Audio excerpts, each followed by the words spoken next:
Hello everyone. তো আমি আজকে তোমাদেরকে এত সুন্দর একটা ঘোরার জায়গার সন্ধান দিব, যেটা শিলিগুড়ির খুবই কাছে। মানে শিলিগুড়ি থেকে কয়েক মিনিটের মধ্যে চলে আসা যাবে সেই জায়গাটাতে। তোমরা যদি পুরো ভিডিওটা না দেখো তার কোনো বিশ্বাসই করতে পারবে না। তো তোমাদেরকে ট্রেনে করে হোক বা বাসে করে হোক প্রথমে চলে আসতে হবে শিলিগুড়ি। তোমরা শিলিগুড়ির যে কোনো প্রান্তেই নামো না কেন, তোমাদেরকে টোটো বা অটো ধরে প্রথমে চলে আসতে হবে শালুগাড়াতে। তো শালুগাড়া থেকে আবার টোটো বা অটো ধরতে হবে। তারপরে তোমাদেরকে আসতে হবে বেঙ্গল সাফারি। তো তোমরা কেউ বাইক নিয়েও আসতে পারো, প্রাইভেট কারেও আসতে পারো, বা টোটো রিজার্ভ করেও আসতে পারো। তো তোমাদের মানে হয় তোমাদের ইচ্ছা, হয়তো ওইভাবে আসলে টাকাটা বেশি নেবে। তো এই চলে এসেছি, এটা হচ্ছে বেঙ্গল সাফারির মানে সামনে গেটের সামনে যে রাস্তাটা, ওই রাস্তাটাতে এই সাইডে হচ্ছে বেঙ্গল সাফারি, আর আমরা ওই রাস্তাটাতেই ভেতরে চলে যাচ্ছি। আর রাস্তাটাও খুবই মনোরম, খুবই সুন্দর।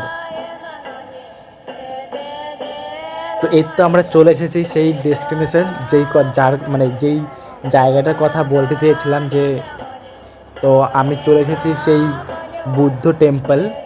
তো এর এক সাইডে হচ্ছে বেঙ্গল সাফারি, এইদিকে ফরেস্ট বেঙ্গল সাফারির, আর এই পাশে হচ্ছে বুদ্ধ টেম্পল। তো এত সুন্দর জায়গার মধ্যে আর এত সুন্দর একটা মন্দির, তোমরা যদি কেউ না আসো তাহলে তোমরা মানে বিশ্বাস করতে পারবে না। মানে হয় না যে ফোনের ক্যামেরার মধ্যে হয়তো এতটাও ভালো করে কিছু দেখাইতে পারবো না, ইভেন এত ভালো সেরকম কিছু দেখাও যাচ্ছে না। তোমরা যদি একবার আসো, মানে আমি গ্যারান্টি দিচ্ছি, কারো যদি মন খারাপও থাকে তবুও কিন্তু একদম ভালো হয়ে যাবে। এত সুন্দর, এত মনোরম পরিবেশ।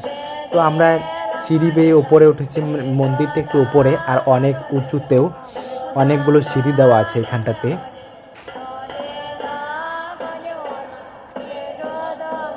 আর সবথেকে বড় কথা, মন্দিরের ভেতরে ফোন ক্যামেরা মানে এইসব অ্যালাউ করে না। তো তাই জন্য আমরা কিন্তু মন্দিরের ভেতরে সেরকম মানে ভিডিও করতে পারি না, তোমাদের মানে দেখাতে পারি না, কিন্তু আমরা গিয়ে দেখতে পারবো, কিন্তু ফোন অ্যালাউ করতে পারবো না ওখানটাতে। তো আমরা বাইরে থেকে জুম করে যতটা পেরেছি দেখাচ্ছি, কিন্তু ভেতরটা এতটাই সুন্দর যে মানে হয়তো খালি চোখে না দেখলে বিশ্বাস করতে পারবে না।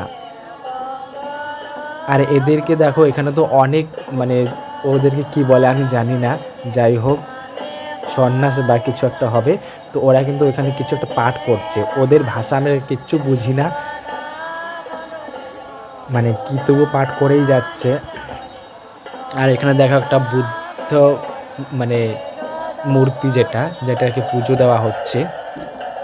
তারপরে যেটা হয় যে এগুলো ঘোরা মানে এটাকে কী বলে আমি জানি না, অ্যাকচুয়ালি নামটাও জানি না, কিন্তু এটা তো ঘোরাতে খুব ভালো লাগছে। আর এটা ঘোরালে নাকি মানে পাপ ধুয়ে যায়, মানে সরি পাপ চলে যায়, যাই হোক।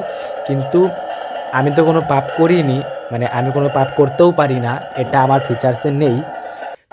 তো মানে হয় না, যদি অন্য কোনো জন্মে যদি পাপ করতেও পারি, তো তাই সেটা আমি আগেই মুছে দিচ্ছি, তার জন্য আমিও ঘোরাচ্ছি এটাকে। কিন্তু প্রচুর হার্ড আছে, ঘুরছেও না, তবুও জোর করে ঘোরাচ্ছি।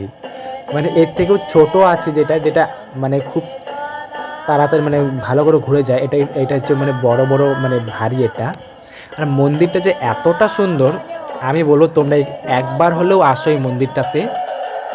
মানে শিলিগুড়ির খুবই কাছে, মানে একবার আসলে মনে হবে না যে এখান থেকে আর বাড়ি ফিরে যাই। কিন্তু আমার কাছে খুবই টাইম কম ছিল, তার বলে এতটাও আমি মন্দিরটাকে ভালোভাবে এক্সপ্লেন করতে পারিনি। আর এখানেতে কিছু একটা লেখা ছিল, তো আমি ভালো করে পড়িনি যেহেতু টাইম ছিল না। তো আমি এই মন্দিরটাতে আবারও যাব, কিন্তু এবার যাব টাইম নিয়ে। কিন্তু এত সুন্দর ভিউ দেখো, ওইদিকে পাহাড় দেখা যাচ্ছে, আর এইদিকে যে বেঙ্গল সাফারি ফরেস্ট, আর সামনে পুরোটাই একদম মানে পার্কের মতো। মানে কি বলবো, এখানে কেউ আসলে একদম মনটা একদম রিল্যাক্স হয়ে যাবে। আর এইখানটাতে কিছু একটা হয় যে আগুন টাগুন ধরানো হয়, হয়তো যজ্ঞ হয় এইখানটাতে। তো তোমরাও আসো এখানটাতে। So thank you.